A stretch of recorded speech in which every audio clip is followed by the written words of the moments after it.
大家好，歡迎收睇今日嘅澳洲社區快訊。澳洲廣播公司調查發現，電商平台 Kogan 另設名為 Exclusive Brands 嘅網站，出售多款相同自有品牌商品，但價格普遍高於 Kogan 主站，引發外界質疑折扣標示係咪具有誤導性。調查比較超過1000件商品之後發現，兩個網站同款商品嘅價差中位數約為100澳元，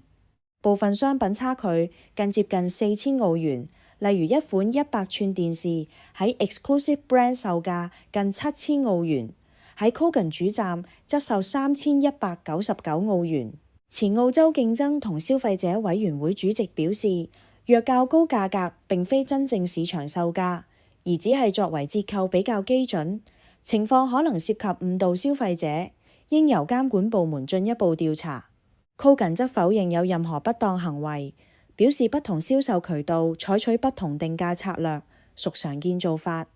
目前 ACCC 亦都未確認係咪會正式展開調查。澳洲首座大型室內滑雪度假村即將喺悉尼西區 Penrith 動工，項目投資大約7億澳元，預計喺2028年正式開業。呢座名為 Winter Sports World 嘅度假村將提供全年開放嘅雪上及山地活動設施，包括一條長約300米嘅高級開放式雪道、比賽場地、攀岩場、山腰咖啡館，以及一間設有170間客房嘅4星級酒店。項目選址位於 Riverlink Tourism Precinct， 開發申請已經喺2024年獲新州政府批准，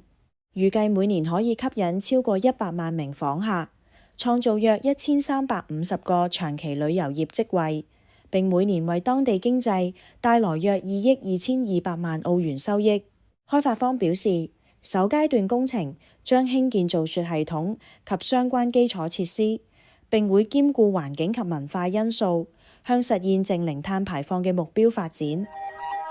澳洲社區快訊報道最新熱話，只要到 TVB Anywhere 或者 ACE 澳華娛樂社交平台都能夠收睇得到。歡迎大家提供任何本地資訊。